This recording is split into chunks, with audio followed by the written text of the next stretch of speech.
We begin with developing news from Iowa City. According to multiple published reports, Iowa head coach Kirk Ferentz and wide receivers coach John Budmeyer will each receive one-game suspensions stemming from their recruitment of former Michigan quarterback Cade McNamara, a process that allegedly began prior to the transfer portal officially opening in 2022. With that, we welcome you inside this edition of Big Ten Today. Rick Pizzo and the Road Warrior, Howard Griffith, back in studio. The training camp officially wrapping up. Yeah. You've done 18 of these now, I believe, 17 or 18 dating back to the genesis of the Big Ten Network. I assume they're always fun. And that, like any vacation, I assume at the end, you're pretty happy to be home. Yeah, I'm excited to be back in studio. It's fun, obviously, to go out on the campuses and have a chance to interact with coaches and the players. But now it's time to really see them play some football. And I'm anxious to see the season in week one get kicked off. Yeah, week one, just some 9-10 days away for the Big Ten. Week 0 begins for other leagues this coming weekend. Football season officially upon us. Our big story is the big and official goodbye to the 2024 Big Ten Network Training Camp Tour. 18 schools, 24 days, thousands of cups of coffee consumed, visits with familiar faces, and at some new places. The tour made its way to the West Coast for the first time ever. And with that tour in the rear view, it is time for us to look ahead to the Week 1 schedule. It's been the first time in a couple of years, don't have a Week 0 game on the slate, but there are some important games on the big board. Focus on games like Minnesota has, a barometer against North Carolina. Iowa should be intriguing depending on exactly what happens with Kirk Ferentz and that suspension. Who is the acting head coach if he is not able to be part of that Week 1 game against Illinois State? Also, you can't forget about games like the one that Penn State has against West Virginia. Other teams trying to get their season started in the right fashion. Let's start with the team that begins the year as the predicted Big Ten favorite, and that is Ohio State, coming in number 2 in the national rankings. You got a chance to get to Columbus to see this team.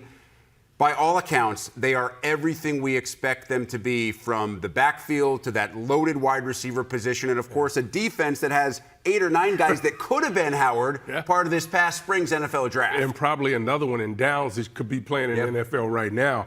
This Ohio State team is absolutely loaded. Sure, the questions are Will Howard at the quarterback position, but he doesn't have to be a great quarterback at the beginning of the year. There are going to be situations where he's obviously going to have to make some big throws in games. But right now, this team, when we saw them, they are dialed in physically, mentally, understand the pressure that is on them, that they have placed on themselves. I like where this team is right now. They just need to continue to play these games and find out if Will Howard can be that dominant player that they need him to be at the quarterback spot. Before we get into some of their positions of strength, and there are multiple positions of strength, I do want to talk about the mindset. You just mentioned that you feel like this team is ready mentally and understands the pressure that it's on it. I had the chance to talk to Cody Simon earlier this week. He's a team captain, was awarded with the Block O, one of the highest honors, true leader. And I asked him how many of the decisions to come back for 2024 were based entirely on the fact that a lot of guys don't have a pair of gold pants. I expected him to say something like, listen, we want to win every game. The national title is the ultimate goal, but that's a big reason. He said it is the main reason why almost everybody came back. It's fascinating to me. This team is not shying away from any of the pressure that they know will be put on it. I can tell you what, when you look at this team, you only need to look north for them. And look at what Michigan did. That's a veteran football team. And I think Ohio State from this point wanted to have veteran guys still on their team that had an opportunity to understand what it means to get those gold pants. This group doesn't know. So they have a mindset that they want to get that. You talk about the pressure. They say, well, you got to win it all. Absolutely. That's what they expect to do. That's what they want to do. And when you have veteran teams, and this is a veteran team with veteran leadership, this was one of those years that really, when talking with Mickey Marotti, their strength and conditioning, the head of strength and conditioning for them, he could just give those guys the keys because the expectation of what was expected of this team was already set by their veterans. And you can never underestimate when you have guys that understand what the mission is and they have a drive and understand what that's about. you can't count this team out, and that's why so many people are picking them to win the Big Ten. Oregon's going to obviously, in Penn State, and some other programs are going to have a lot to say about that. But when I say this team's dialed in, they are. They understand the mission, and it's going to be fun to watch. And they do have that road trip out to Eugene. It's on October the 12th, already being talked about as one of the most important, most anticipated games of the year. We haven't even kicked off the season yet, and we're looking into the middle of October. But when you look at this team position by position group, and I understand there's a question at one of the guard spots, but every coach in the country right now is saying, oh, Ryan Day, cry me a river. You have one issue at one of your guard spots, and you're loaded everywhere else. This is one of the few teams in the country that is deep, and too All-American quality deep at positions like running back, wide receiver, defensive line, and in the back seven. I'm just not so sure where you find a weakness as long as this team stays healthy throughout the course of the year. Yeah, I think health is obviously a big part of it, and really managing the schedule. So I think that when you think about a team like Ohio State, this is a team that's going to, with everything stays the way it should, they're going to be in that 12-team playoff. And I think when you talk to programs and to teams that have a chance to do that, they want to continue to add depth. They know what the front line looks like, and really they're number two guys. But when you look at their wide receiver room, we know it's loaded, but they want to get down to who's going to be the fifth, who's going to be the sixth, who's going to be the seventh. That's where you're trying to manage these guys' reps. And yeah, you're trying to win every game, no doubt about it, but you want to get as many guys the reps and the experience they can have so that it pays off down the line, because I think one of the things, it's cumulative. You can get young players 10 plays a game. What happens when you get to game 12, to game 13? These guys are seasoned veterans by that time, and that's a great problem to have, and Ohio State has it. Yeah. Speaking of seasoned veterans, we transitioned to Penn State, and I know Drew Aller's still a fairly young man, but at this point he is a seasoned veteran at quarterback. I'm fascinated to watch this team offensively. Will they be willing to take the top off this year and go downfield, even though there are some questions as to whether they have those guys on the explosive edge? And will they be able to take care of business in week one? Because I think that West Virginia game could absolutely set the tone for Penn State throughout the course of the year, and that's a great description. It is a tricky season opener. It's one of them, and they understand it too. But I think when you look at Drew Aller, a lot goes on his shoulders, and they're going to place a lot on his shoulders. They have a new offensive coordinator who was unbelievable when he was at Kansas, talking about being able to be creative and getting his players the football out in space. That's one of the things we saw. We saw, Drew really getting the ball, getting it out of his hands quickly. I think he'll be a big part of the run game as well. He's a lot more athletic than I think people give him credit for. But this is a team that is loaded. And you go to the defensive side where Tom Allen resides, and I mean, talking with him, he's got, to me, I would say it's more of a new leash on life, really excited about what he's doing, because he doesn't have to worry about all the other things. Just coaching now. I'm just coaching football, and the excitement in his voice, although he still has some problems with it, was really great to see. I think that's part of why he has problems with the voice, and sometimes he gets so excited. Yeah, but they're loaded on the defensive side of the football. So this is a team that's going to be in the mix. We talked about the quarterback position. Drew is going to have to make those 3 or 4 plays not in every game, in their biggest games, to make a difference. And he'll be challenged early in the season versus West Virginia. And I know those of us who follow Penn State, who follow the Big Ten, are very familiar, and we expect massive things, not big things, massive things this year from Abdul Carter. What are your impressions? He's got a chance to be the best defender in college football. And the reason he can do that is because he can play at the linebacker position. He can go put his hand on the ground and rush from the defensive end. But I would not be surprised. I was a year early because I thought they would have been doing this last year. You can put him over the center and he will cause problems anywhere on the field. They're going to have to figure out a way to account for him wherever he is. He is very disruptive, and that secondary is pretty good as well. So this is a defense that they're going to get after. Some of Tom Allen's best teams, best defensive teams, were really aggressive at the point. Talked about the pressure that Ohio State is clearly feeling. How much pressure do you think James Franklin is feeling? There are so many other coaches and programs that would be thrilled with what he's done in his decade plus, right? Double-digit wins almost every season, big-time bowl appearances, big-time bowl game wins. But so much of that criticism, when are you regularly going to win the biggest games? Do you think they feel that in State College? I think you'd be naive if you didn't think they did, right? Because that's the narrative right now. Can you beat the Ohio States consistently? Can you beat Michigan consistently? Can you beat Oregon, the top teams, right? When they're on your schedule, and that's just a byproduct of where James Franklin has gotten this program to. They're regularly expected to be right there. Now, how do you become great, or how do you become elite, which he talked about a couple of years ago? You have to be able to go out and win this game. They haven't been able to do it, but what's terrible about it, what I don't like about it, is because he's still having the success, that he's measured by those particular games. It's similar, I mean, listen, Ryan Day is in the same situation. He's measured by one game, and James Franklin may be measured by 2 games. So, you know, it's tough, but to be in that position, I think, is the most important part. Once you're there, you have an opportunity to win it, and he's got him in great position to do it again. That top 40 in the country in returning production, nearly 70% of that production, including not just Drew Aller, but of course those 2 guys that stand behind him, and Katron Allen and Nick Singleton, who will need to have, I think, more of a productive 1-2 year than they had a year ago for Penn State's offense to be where new OC Andy Kotelnicki wants it to be.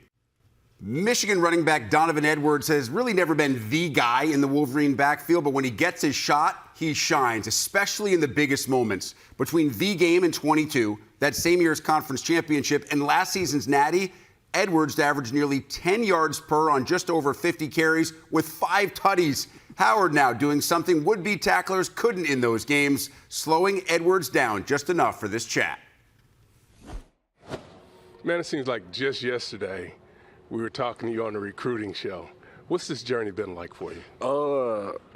The journey has been amazing. Honestly, I think that everything that I've been through has turned me to a man. I think, you know, all the ups that I've had and the downs that I had, and, you know, now just staying like level-headed and, you know, just understanding that, you know, there's going to be very great times, there's going to be terrible times. Mm-hmm. Within your life, and honestly, a lot of that credit goes to Mike Hart for shaping me into who I am today, and Freddie Jackson and Coach Bell in high school. I got a lot of shout-outs. I got a lot of shout-outs, but I think like those 3 in particular, like in my life, they have like really shown me like the ropes and like giving me tough love and unconditional love at the same time. So, you know, I've had an amazing experience here in Michigan so far. If I take you out of all of this and you're just in street clothes and a T-shirt, who are you? I'm a regular guy. You know, I just be vibing, you feel me? Just walking the dog, you know, very much into the good word, into the Bible. And also, I think my biggest thing is I want to be able to impact people, you know, touch the minds and the hearts of others and plant the seed of wisdom and righteousness into their minds. Even though I'm not perfect myself, will never be perfect, but you know, that's my ultimate thing in life, being able to uplift people, you know, and to be able to connect to people, because I'm no different than any other person amongst the world. You know, we're all the same, and that's how I look at it. You know, you've talked about it, and you mentioned it earlier. You've had Thanks for asking that question, by the way. Yeah, no problem. You've had some That's struggles. why I rock with Howard. It's still rolling, you feel me? I know it's still rolling. Keep that in there. You keep that in there. Yeah, he the man. But you've had some struggles. For sure. And what's that been like? I mean, you're on the stage. Mm-hmm. Everyone looks at you. But you've made some mistakes. Yeah. And you've grown from them. What's that been like? The thing for me is like the times of like, you know, like things are going your way or adversity, that defines who you are. And I think that you have 2 options from it. You can either rise from it or you could like crawl in a hole and just hide away in the dark, you know what I'm saying? But like, person like me, I always like want to shine and like the sun. I want the sun always on me. You feel me? Like, yeah. You know, I'm about that life. So, you know, I think that's kind of just the way that I kind of go about my business. I know one of the things you want to do is you want to give to people who are in need, and you want to do that based around building homes and really affordable housing. We talking about that? Yeah, I do my research, big guy. Dog, I do my research. I need to know these things about you. Yeah, that's hard. Yeah. So tell me, where did that come from? It's just what's in my heart. You know, I think that everybody has a calling And, you know, my calling is just continuing to do the best that I can every single day, even though, like, I'm tired, you know, like they say it's the meeting rooms, like, I'm like, dog, or the fourth quarter, dog. I still have to give my maximum effort. So, like doing that, like the affordable housing, or I do like doing a lot of other things, like community work, like you know, like research for cancer because my mom died from breast cancer, or paying for teacher school supplies because I don't think that that's fair that a teacher has to pay their own salary, you know, from their own salary for school supply. I don't think that that's fair. So it's stuff like that. It's just like I've seen it. Like my pops has done it before. Yeah. So it's things that I do amongst my life, like where like I'm very passionate about. Like real estate, like I'm kind of getting into. It's like we got people struggling and people like not able to eat or to have or to live. Where it's like I want to be able to change that. So that's where, you know, I just have like that in my heart. Yeah. Let's go on the field a little bit. Let's do it. It's been patient. You've been patient, rather, waiting your turn, and now it's right there in front of you. On the field, what have you learned about becoming the #1 back, and also tying Tony Alford into how he's taking your game to a new level? Oh, for sure. I'll say the thing with patience for me is I don't think that God does anything that a person can't handle, right? I may have been arrogant, ignorant. I would have been on the top of my heels. Maybe I would have, maybe I wouldn't. But it's times like right now where like I'm humble.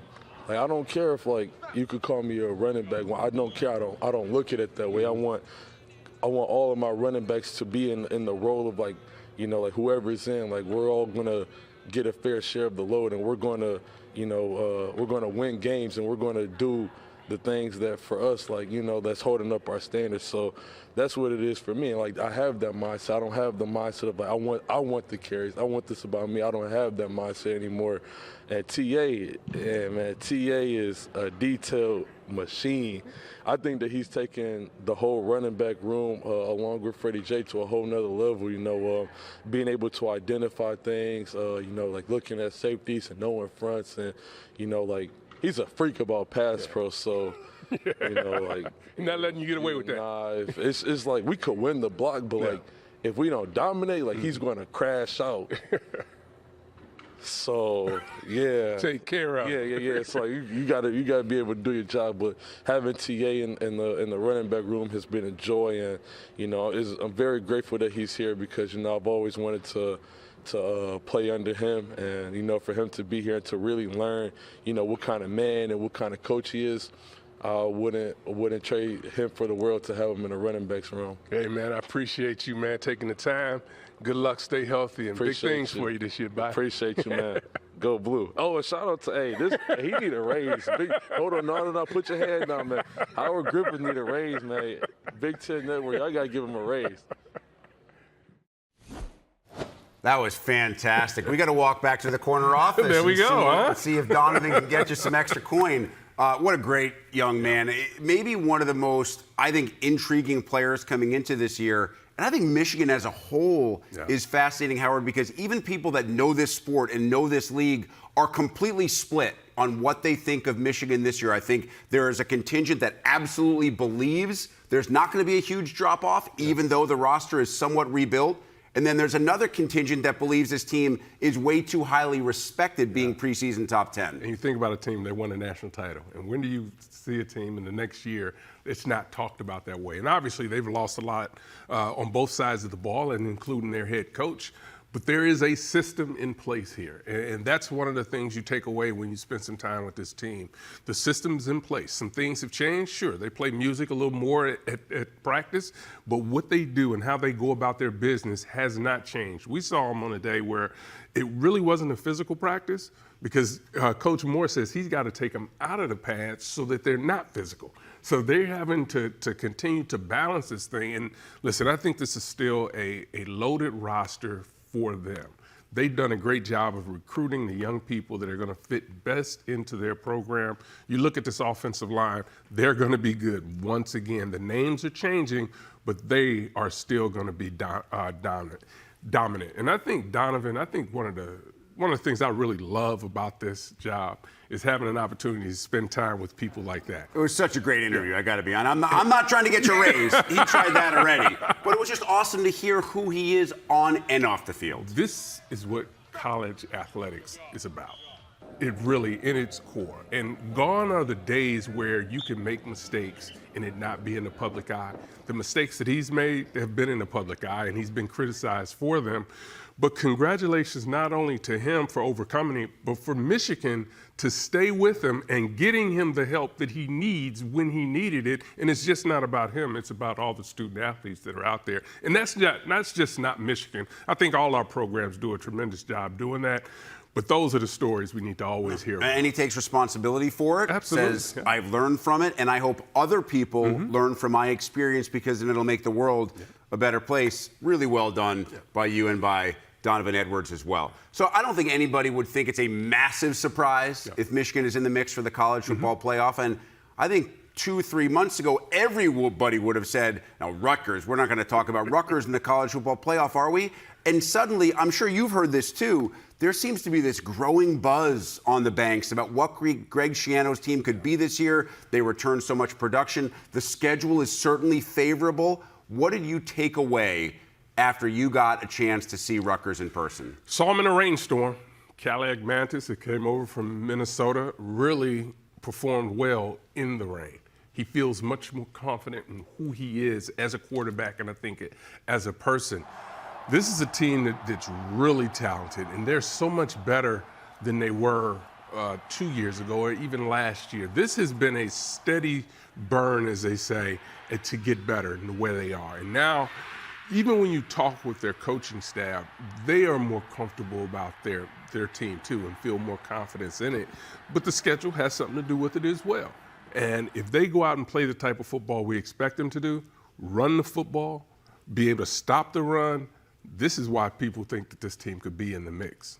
And experience. You look at how many years of experience, how many starts these guys have that are coming back. And Greg Schiano has said all along, his best teams during that first stint when he was at Rutgers were the teams that had experience, the teams that had leadership. This team has experience. This team has leadership. And this team does have the kind of schedule where if you look at it and you say, if they stay healthy and play their best ball, why couldn't they be 8-0 or 9-0? And if they are in this league at that point, I don't care who is and who isn't on your schedule, you are going to be in that playoff mix when the first rankings reveal comes along. And that's really what matters, right? Being able to continue to win each and every week and continue to get better. And that's one of the things they'll have to do. Staying healthy will be a big part of that. You know, they want to run the ball with Manangai, and they are going to run the ball. You can put 9 guys in the box. They're going to run the ball anyway. It doesn't matter. It's fun. We're talking to their defensive players, and they just say what a hard time they have trying to even bring him to the ground, so they know what the opponents have to deal with. But again, when we get to this level, it's about being able to stay healthy and being able to stay consistent and take care of the football, and that'll be a big part of what they need to do this year. You also want a home field advantage, and that is a fan base that I think if Rutgers starts to pile up wins early, then it does become a home field advantage again. And the weather could potentially turn for any type of West Coast or Southern Big Ten team that's going in there to the banks. I've been there in November quite a few times on the sidelines, and I can tell you, yes, it can be a little bit of a home field advantage. Should be a fascinating story to watch. No huge surprise, still huge news. Dylan Raiola, one of the top-rated QBs in the class of 24, officially named opening day starter at Nebraska. Raiola has been on campus since last semester and was off the charts good during the Huskers spring game. Now he gets the chance to do it for real when Nebraska opens up at home against UTEP next Saturday afternoon. And for much more on this news, what it means for the Huskers, welcoming Nebraska insider Mitch Sherman, who has as much info on Big Red as anybody out there. Mitch, what exactly did Matt Rule say about why he made this decision to go with the highly touted freshman? Well, Dylan Raiola has a lot of poise. He has a big arm. He's shown the leadership qualities that Nebraska looked for and needed to see in a true freshman to hand over the starting position. The Huskers, of course, have a returning 8-game starter in Heinrich Harburg, and it was difficult for Matt Rule to look past that experience and go with a quarterback in Dylan Raiola, who, of course, has not started a college game, has not played in a college game. This will be his debut next Saturday when UTEP comes to Lincoln. But the measurables, the intangibles, all of the talent was overwhelming in favor of Dylan Raiola. It was too much to turn past. So this is the choice that really was widely expected since Dylan Raiola joined the Nebraska program in January. And since April, really, when he performed well in the spring game, it's been a foregone conclusion. Mitch, let's talk not just about skill set, but also mindset. How do you think Dylan will handle the pressure of being a top-tier quarterback in a place that is thirsting for some type of success? Well, that certainly remains to be seen, and it's a big wild card going into this season with the true freshman quarterback. You've not seen him react to the kind of situations that he's going to be placed in really from the beginning. But certainly when the Big Ten season begins, when Colorado comes to town in week 2 for a night game, those are just the kind of situations that at 19 years old he's not seen. But for a 19-year-old, for somebody who has this limited experience, no experience at the college level, Dylan Raiola should be about as well adjusted, as capable of performing in that moment. They know about as much about him as anybody who could walk into this situation. One, because of his knowledge of the Nebraska program, growing up with insight into what it's like to play this position, because of the connections that he's made to his father Dominic's quarterbacks at the NFL level, and just the history that his family has at the University of Nebraska. He is unique in that way. This is not your normal true freshman quarterback who for whom everything is going to be new. Dylan has a base of understanding, but until he goes out and does it, there are questions that remain. Physically, Mitch, what are his biggest assets? His arm. He has an NFL arm. Seems like a flick of a wrist. He can throw the ball 55, 60, 65 yards in the air.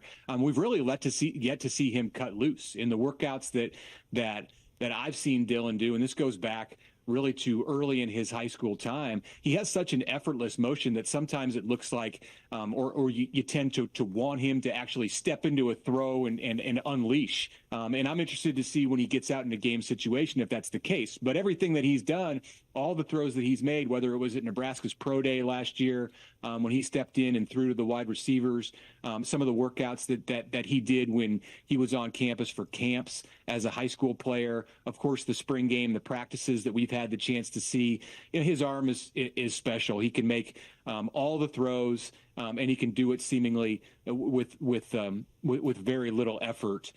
So that's obviously a positive sign for Nebraska, because it's going to play some games that require him to put in a lot of effort, especially when the weather gets poor toward the end of the season. You would think that means going downfield more, maybe changing some of the offensive play calls. But, Mitch, he's a freshman. He's going to be playing his first game. You don't want to put him in a tough spot either. What do you expect from a play-calling perspective early on in his Nebraska career? Safe. They're going to look for ways to get the ball to playmakers and allow those guys to make plays. Nebraska has a stable of running backs and wide receivers and tight ends that should be able to benefit a great deal from having a quarterback who can make those throws. But you'll see him go downfield. It's a strength of his for certain, and we saw it some in the spring game. But I think that's more for later this season, later in his career, to really let him lead this team and be the center that the offense revolves around. Early, they're going to want to limit the turnovers. Of course, it's a huge focus for Nebraska, not just at the quarterback position, but on both sides of the ball, to generate more turnovers and turn it over much less often than what we saw a year ago. So it stands to reason that they'll play to his strengths and put him in positions to succeed and give him some high percentage throws early on, especially in that first game. Mitch, how long should we expect the rope to be if Dylan does struggle early? Well, on one hand, Nebraska has an experienced backup in Heinrich Haarberg. On the other hand, you don't want to create a situation where Dylan is looking over his shoulder. He's won this job, I think, fair and square. I think he's been the best quarterback in in preseason camp. He was the best quarterback in the offseason. He was the best quarterback for Nebraska in the spring. He's done the things off the field to earn trust with his wide receivers, to earn the favor of his offensive line.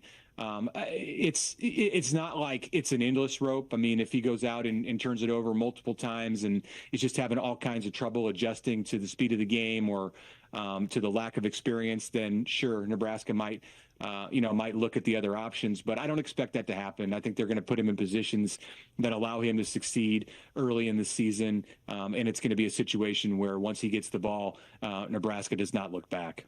All right, Mitch, let's finish here. Before the year starts, every quarterback especially, can be in the Heisman race. I know some Husker fans are already calling for that for Dylan down the line. What realistically should we expect the goals for this young man to be in 2024? Yeah, as a true freshman, just lead the offense. Be a solid piece in this system.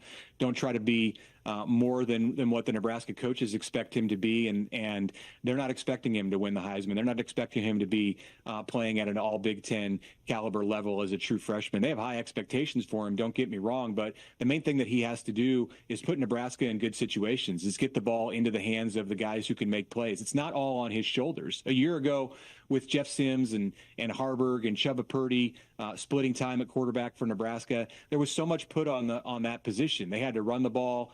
They had to throw the ball without the kind of weapons that Nebraska has at the skill spots this year. Dylan's not going to be asked to do all of that. He's not going to be a guy who runs the ball much. He's athletic, but he's a pro style quarterback. He's a pocket quarterback. He can get out of the pocket and make some throws, but it's not going to be anything that's too difficult of an ask from the get-go. The expectations that Nebraska has is that he manages the game and he puts Nebraska in a position to succeed offensively. As always, Mitch Sherman dropping deep knowledge on Big Red. Mitch, we appreciate the time. Thanks, Rick. Rejoined now by Howard Griffith. No one is surprised by this decision. He comes in as a highly touted quarterback, number 2 in this class at the position. He has all the measurables. He looked phenomenal in the spring game. Now it's just a matter of figuring out what calls you want to make for the young man to put him in the best position to succeed. Yeah, I think you now have to see him in game situations, real games, not spring games. And that's going to really dictate how high his ceiling will be this year, because as we've all talked about, he has all the skill sets to make it. He does all the things you want a quarterback to be the leader, be the guy that everyone's pointing to and wanting to communicate with. He does that, man. He's great, and he's actually really good in that quarterback room. They talk about just how great that room is, where everybody's getting along really well. There's a lot on his shoulders, but I don't think he has to do it all. As Mitch talked about, this is a team that's still going to be really good on the defensive side with Tony White, second year in that system for a lot of those guys. So they're going to be okay. It's about really just how much do you want to give him early? Because I think the challenge is he can probably handle it. And you just got to try to figure out how to make sure you're putting him in the best position so that you don't stunt his growth. He understands it's hard, man. It's hard to be a freshman quarterback and start at the college level. So he's going to have some challenges. There'll be some bumps in the road, but they'll be okay. With all the hype and with that last name, there's maybe even a little bit of extra pressure on him. But I think it's interesting when you think about that family background, that he understands what Nebraska is. And I think even more so than that, he understands that criticism comes with the position he plays, and I think he expects it. I think he'd be surprised if he didn't get it. Yeah, when you watch him pre-practice, when you watch him after practice, it's always extra work. That's all they talk about. He stays in the film room wanting to understand what's going on around him. And this is a guy that's been in the national spotlight for a long time. So he understands the pressure and the criticism that's going to be on him. And I don't think he expects to just go blow the doors off of this thing the first time he steps on the field. It'll be a process, and that's where when you're as far as an offensive coordinator, when you set him up for success, it's giving it to him in doses and allowing other people around him to also carry a little bit of that load. And also to have realistic expectations regardless of how good the start is. Yeah. I'm not saying he's going to be Graham Mertz, but remember the first game that we saw Graham Mertz play for Wisconsin? He had the Heisman and was the first pick in the draft. Folks are saying he's going to play for 2 years, then he's going to the NFL. Yeah. And obviously that didn't turn out to be the case. So you pump the brakes a little bit. You develop this man at the pace that you want him to develop. And all that being said, it has been a minute since Nebraska has been back to the postseason. It's been a minute since they have been in the heart of the conference race. I know they had the chance a couple of years ago, last game against Iowa, to do some damage. But at the end of the day, Howard, the folks in Lincoln and Nebraska fans worldwide have been waiting a long time for something that the previous generations used to almost consider a given. Yeah, exactly. And the team is hungry as well. Everyone wants to win games, and now it's about doing the little things to make sure you win it. You go back to last year. I mean, they were in many of these games, and you think about the turnovers and when they happen. Bad times in particular points of the game. That was a Colorado game last year. They had that under control, and then the turnovers started to happen. This Colorado team this year will be a good measuring stick for Nebraska and kind of give you an idea of where this team has a chance to be. Yeah, I like the way the schedule sets up in terms of development and finding out what this offense could potentially evolve into being throughout the course of 2024. One is a returning Terp, known more for his legs. The other, an NC State transfer who can sling it a bit. Quarterback battle still to be officially determined at Maryland as Billy Edwards and MJ Morris compete to be the man who takes over for life after Leah in College Park. You know, it's been said that you never want to be the guy after the guy, but those guys do want to be the man who follows Taulia Tagovailoa, who meant so much to this Mike Locksley-led team over the last couple of years. But before we get too much into the quarterback competition, I think we have to give Locke some love because I don't think he gets quite enough credit for what he's done with that program over the last couple of years when you look back and consider when he took over and what he took over when he came back. Yeah, and I think one of the things that happens is you got to make sure that the entire organization is in lockstep. And I think when you start, it starts at the AD position and filters its way down. You have to understand what the situation is and how tough it is and what you need to rebuild. And that's what Coach Locksley has done. It's taken some time. Really, now he's starting to have those guys up front to really be able to sustain it. But it was a hard deal to take over. And now he's just as relaxed as he can be. Really? I can't tell from this I mean, post at all. Yeah, you know what? It's something about him this year. I mean, outside of, he's slimmed down, he's feeling good, says he's felt the best he's felt in the last 10 or so years, so that's great for him. But I think he's also really excited about what this team has and what their potential is. And again, it's about the depth that they've started to build. Because they're getting to bowl games, they're winning bowl games. And I'm really glad you bring up the depth because I think a lot of folks are now looking at this program and saying, well, after the departures, and not just with Leah, but a couple of important guys gone defensively over the last couple of years, especially in that secondary. Well, Maryland can't continue to do this, can you? And Locks has said all along, this is not us about having a good year or having a good bowl win. It is about consistently being one of those teams who nobody wants to play on any given Saturday. And that's what it comes down to, right? Being consistent, being able to go out and do what you need to do to win games. There was a stretch when it was Terps on Terps, when they were penalties and all the time. So getting those things addressed are what's going to be allow this team to go to the next level. I'm going to tell you what, they've got a player, Jordan Phillips. He's probably the most athletic lineman I saw all camp tour. That's saying something when you compare him to the athletic linemen in this league. There is nothing that he can't do. And I know that the numbers for interior defensive linemen never show up in the stat sheet, but he's going to cause problems. There's no way you can single block him, and he's going to command double teams, and he's going to make some huge plays for this team this year on the defensive side. Before we finish, what do you think makes the ultimate difference in that quarterback call that Locks will have to make before next weekend? Taking care of the football and being able to lead the team. And the leading the team part is something that you don't necessarily see, but they're following these guys. So the day we were there, I thought Edwards, played outstanding, but Morris brings a little different thing. So I would not be surprised if they had a couple different packages built. I know you never want to have multiple packages or multiple schemes, but this could be a situation where this thing could play out through the season. Hopefully they can make a decision soon, at least for Terp fans. But if it plays out during the year or the first couple of games, I think Maryland will still be okay. I will generally say also if it's really a toss-up, the coach typically will go with the veteran guy who really understands the system. And Billy did start some games when Leah was injured over the last couple of years. Something to keep in mind as that decision eventually comes our way from College Park. All right, let's also touch on Purdue. I know year one was not what Ryan Walters envisioned, going from the DC at Illinois to having that head coaching job, his first head coaching job. But Purdue did win 2 of its last 3, and I think they showed later in the year that they do have the ability to at least take a couple of steps closer to where Ryan eventually wants them to be. Yeah, I think it starts at the quarterback spot, too, with Card. I think you look at him, he's much more comfortable this year. He was really smiling the entire time we were there, interviewing him and watching him move around on the field. And they flipped the roster as well. And I think this is also a team that's better in the defense and offensive line. And quite frankly, that's where it all comes down to. There's skill positions all over the place, the players that can come up with making plays. But this year, more than ever, I think the emphasis is going to be on quarterback play. And you've got to have quarterbacks that are going to take care of the ball.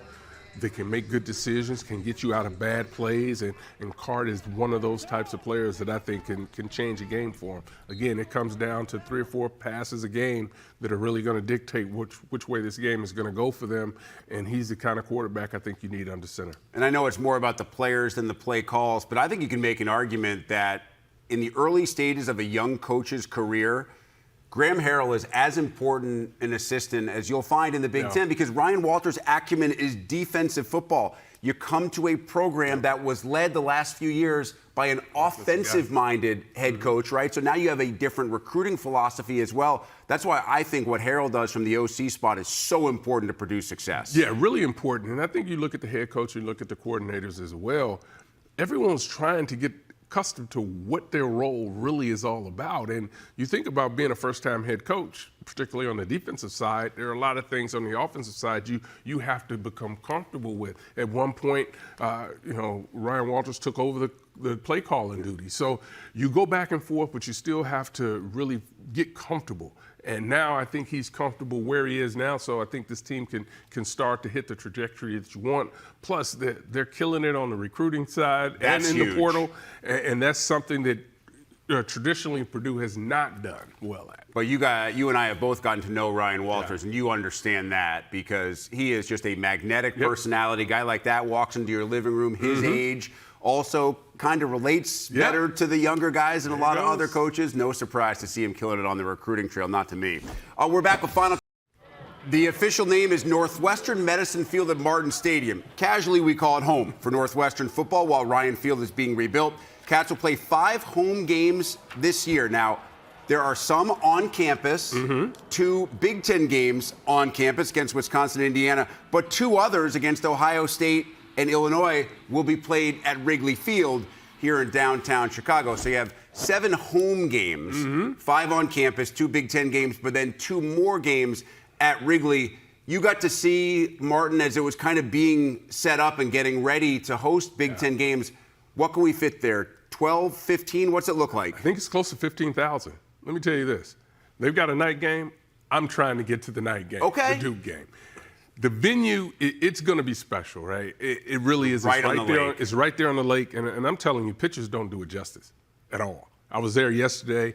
This is a marvelous setup. I mean, for who Northwestern is and for what the venue, I think it's going to be fascinating to watch games there. I think the fans are going to really be excited to be there. Is it going to be some issues trying to park? Yeah, but I'm going to tell you, I think they're going to do an outstanding job with the in-game atmosphere. This will be fun.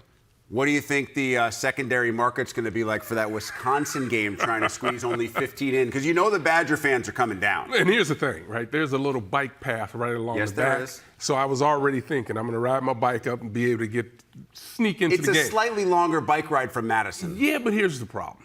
You're not gonna be able to get into the backside. You've got the water, the lake is right there. You might envision boats and yachts pulling up and watching the game. Don't think you're gonna get a great shot from the water. This is not an amphibious bike that you drive? No, I've got problems. On the field, meanwhile, what'd you see from Northwestern? I like where they are. There's a reason that Coach Braun became the head coach, right, of this team. It's such a drastic difference in where they were last year to this year. This is a team that, is it still a work in progress defensively? I think they'll be just fine. Offensive line is better. I think it's deeper than it's been. The quarterback position, I think, will play out. They'll be fine at that spot as well. Receivers, they've got some guys there. Here's what's going to be interesting, though. Can they put the type of season together that they put together last year, where they snuck up on a few teams here and there? But I think this is a fundamentally sound football team, and I think they're going to find themselves in the mix to be able to do some good things this year. Well, finding success is one thing, right? You know, as a former college and longtime NFL athlete, they say it's a lot easier to get to the mountaintop than it is to stay there because people are trying to grab you and throw you off. And there'll be some challenges, there's no doubt about it. And this is a program that has to continue to develop players and build those players and build with leadership. But I think the change has been so much needed. They're in a really good spot right now in all phases of the game. So this will be a fun team to watch. And that's why I want to go to a game. The Duke game, I think I'll slide. You know any students over there? Anybody can get you in? Yeah, I might be able to work that out. All right, for Howard Griffith, I'm Rick Pizzo, wrapping up this edition of Big Ten Today. Excited to see you again, same time on Friday.